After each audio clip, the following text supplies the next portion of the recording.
Since I began working at a pizza place months and months ago, Cody had been the biggest help in teaching me how to do my job. My dad runs another store, owned by the same owner, 45 minutes away, and got me the job there. Cody is a 45-year-old guy who rented a room from another coworker's grandpa, and I'm a 20-year-old guy who lives with my boyfriend and little brother while going to college. Since the first day I worked there, Cody began flirting with me, but I wasn't sure he was actually trying to flirt with me in the beginning. When I was going home after my first shift, he gave me his phone number in case I got lost on a delivery. I texted him so he would have my number too. He walked me out to my car since it was dark, and I parked in the back parking lot and told me bye. Later that night, he texted me, apologizing for being too forward. I laughed it off and told him that I wasn't interested and that I have a boyfriend. After that, Cody kept being flirty with me all the time at work and would always text me. I would text back short replies sometimes, and I was always nice to him. If I didn't work with him, I wouldn't have replied at all, but I had to see him at work every day, so I tried to keep on his good side. Cody was diabetic and would sometimes claim to have diabetic blackouts and sleep for a whole day, missing work. The coworker whose grandpa he rented the room from told me that Cody would get really drunk and take lots of pills, sometimes do cocaine, and that's why he was actually blacking out. Cody continued to flirt with me more and more, texting me really inappropriate sexual things he wanted to do to me, and I would ignore him. Whenever I didn't reply, he would get really mad at me and say I was betraying him. He'd be really mean to me at work, push me around, and ignore my reasoning. Even though Cody wasn't treating me very well, I still felt bad for him. He said that he hadn't been making enough money to pay for the room he was renting and got kicked out. So he was living in his car, sleeping on friends' couches. This didn't make any sense to me, though, considering he worked around 45 hours a week at $8.50 an hour, plus overtime and tips. Anyways, one night he asked me if he could borrow my phone to look up an address on my GPS because he didn't know where it was. When I let him use my phone, he went into my pictures and found the naked pictures I had of myself that I had taken for my boyfriend, sent them to himself, then deleted the message from my phone so I didn't know he had them. He had the pictures for all of 2 days before he showed them to a coworker, telling them that he was going to use them to blackmail me. As soon as Cody left on another delivery, my coworker warned me that Cody had these pictures and what he planned on doing with them. When he got back, I asked about the pictures, and Cody told me that if I didn't give him $20, he would send them to my boyfriend, acting like I'd sent them to him. I said no, but that I'd give him $20 to delete them. Cody laughed and told me that I would have to give him $200 to delete the pictures. The next day at work, I told my manager what happened. She called the owner and told him that he needed to come over that day. When the owner got there later that night, Cody was at work. The owner took me and my manager outside to talk, and I told him the story of what happened. He tells me that he's going to call his police friend and ask him what he should do.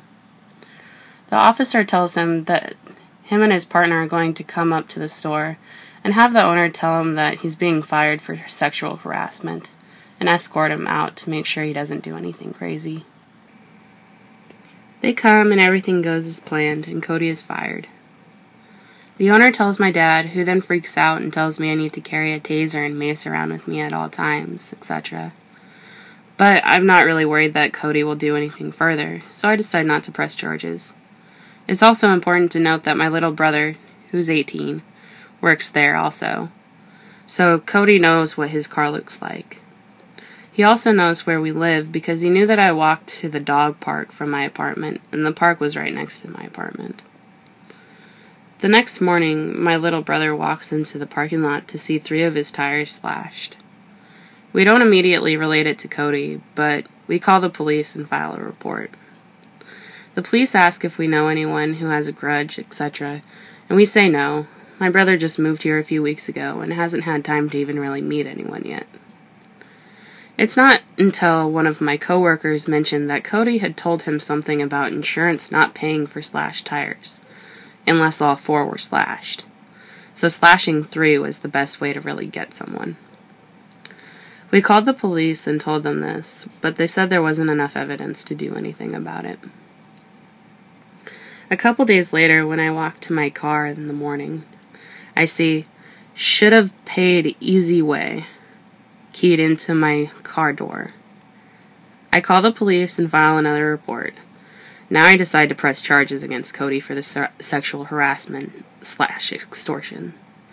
I call the owner's police officer friend, and we fill out all the paperwork and get everything together for pressing the charges. The next night, Cody calls me from a payphone, telling me that I ruined his life, but he still loved me. I hang up and call the police, who trace the phone call and head out to go look for him. They don't find him, but tell me that after searching his records, they found out that he was a registered sex offender. About 10 years ago, he abducted and molested a 13-year-old boy.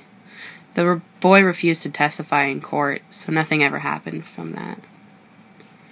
Cody left me alone for a week or so, and the police kept a close watch on my apartment and the pizza store, but never saw him. One night as I was heading towards work, coming back from a delivery, I see Cody stopped at a gas station. Since there's a warrant out for his arrest, any time a police officer pulls him over or anything, they would see that, and he would be arrested. I pulled him to the opposite side of the gas station and dialed the police. Cody looks over and sees me, slowly opens his door, then at first starts slowly walking, then full on running away from me into the woods. I tell the police and they tell me to get out of there. They're on the way. By the time they get there, he's already gone and has taken his car. Later that night, while I was at work by myself since the other guy closing with me was on a delivery, I see Cody's car pass by several times, driving really slowly past the store. I call the police officer again and ask them to come escort me out to my car when the store closes, and it's time for me to leave. He comes and sits at the store with me until then, but Cody doesn't drive past anymore. This was a couple of weeks ago, and they still haven't caught him. I haven't seen him anymore, but he keeps calling me from payphones, telling me that I ruined his life and he will get me back for it.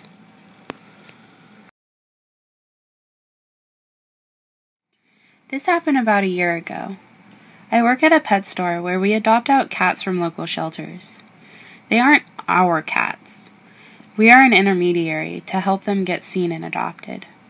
We follow the interview and application processes set by the various shelters in order to determine whether or not to adopt to a person.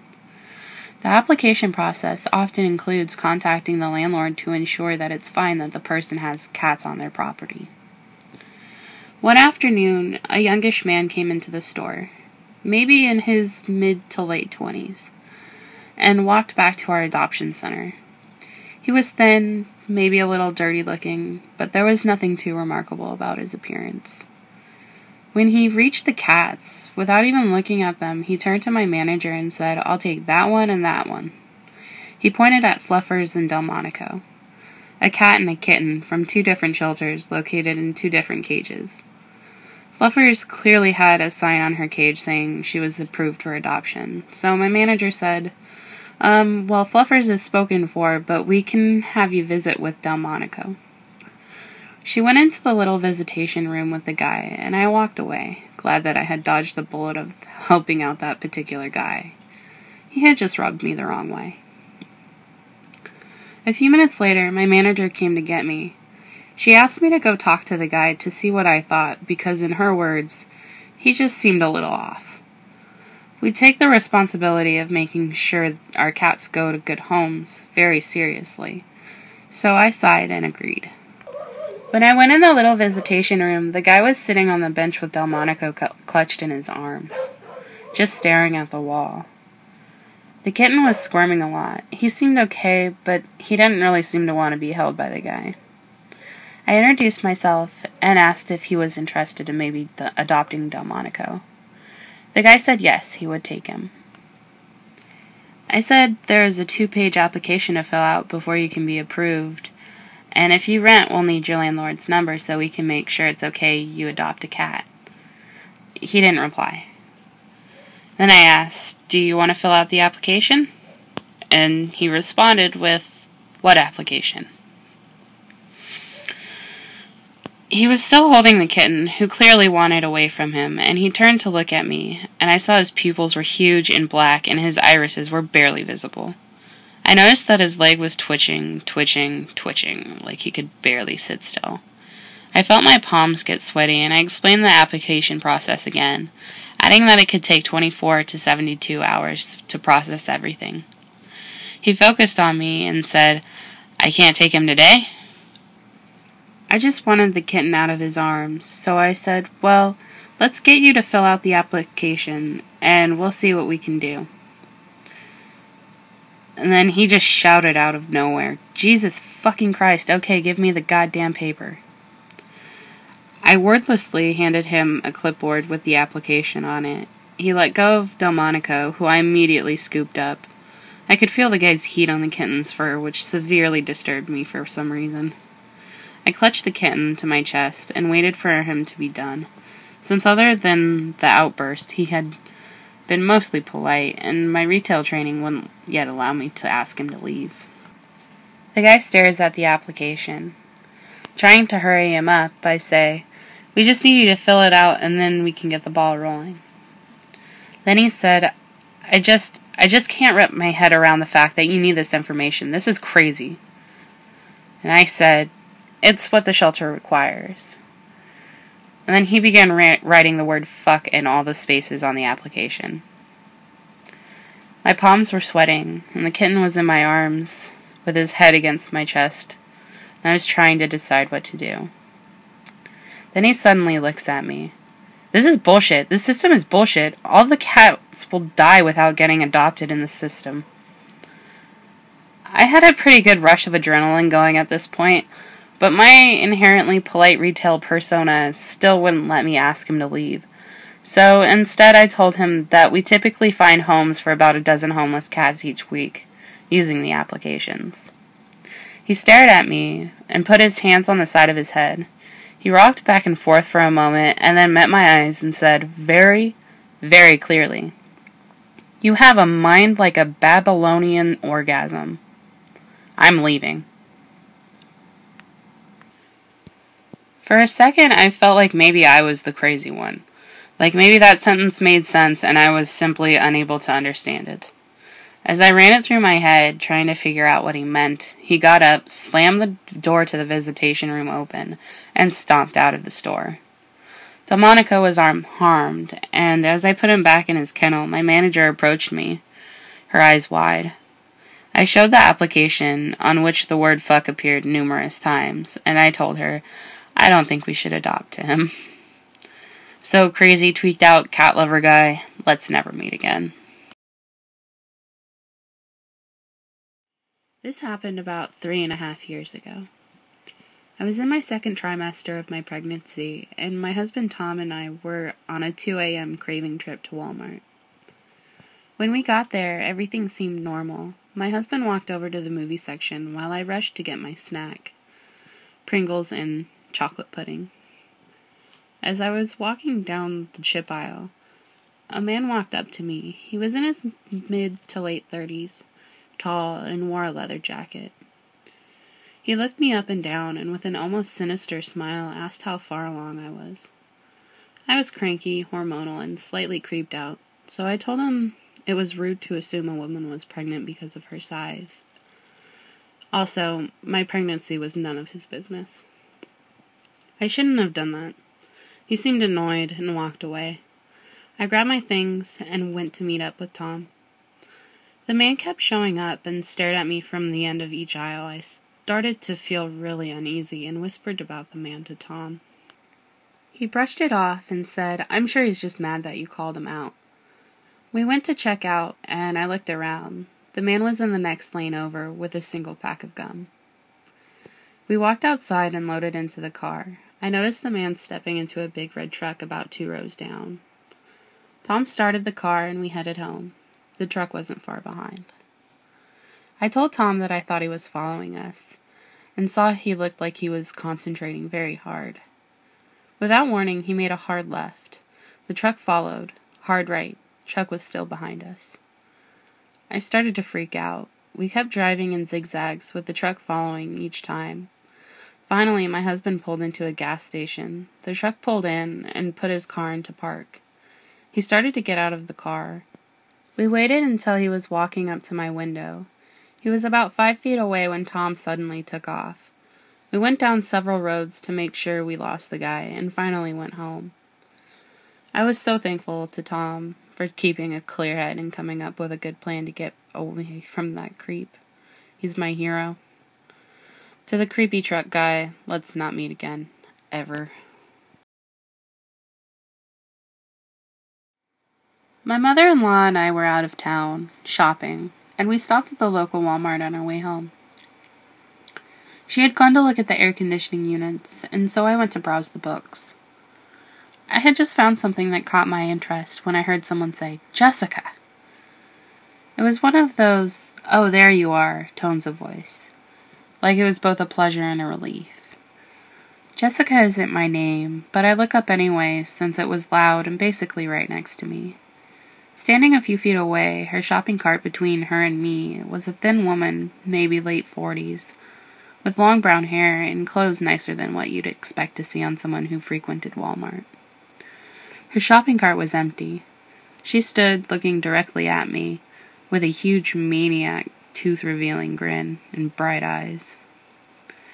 Because she's looking directly at me, and there's no one else on the aisle, I feel obliged to talk to her. I smile because she's smiling, and tell her she's made a mistake. My name's not Jessica.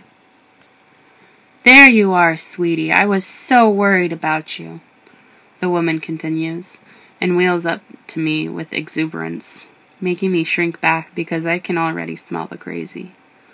A few people are passing our aisle at this time, and the woman's overly exaggerated tone gets their attention. Some heads snap to look at us, but no one stops. The woman, very warmly, as if I was her daughter, caresses my arm. "I've been looking everywhere for you, honey. Let's go, your dad's been waiting." I'm a person who is anxious to please other people, so I had already taken a step forward when she gently pressed my back so I would walk. Then my brain asked, "What the hell are you doing?" And I did a little scuttle forward. "Jessica, honey, stop playing around. Let's go." The woman had never yet lost her crazy smile. This time, she grabbed my arm like a vice and started to pull. I pull my arm back, setting in my heels and putting my body into the motion. I tell her to leave me alone or I'm going to find my husband. My husband isn't there, but she doesn't know that. The woman freezes and her face twitches. "Dirty little bitch," she hisses and wheels off down the aisle. "Ungrateful whore." I hear her shoot over her shoulder. Then when she reaches the end, "Okay, bye pumpkin, see you for dinner."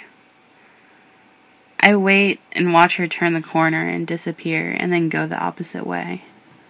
I manage to find my mother-in-law and tell her what happened.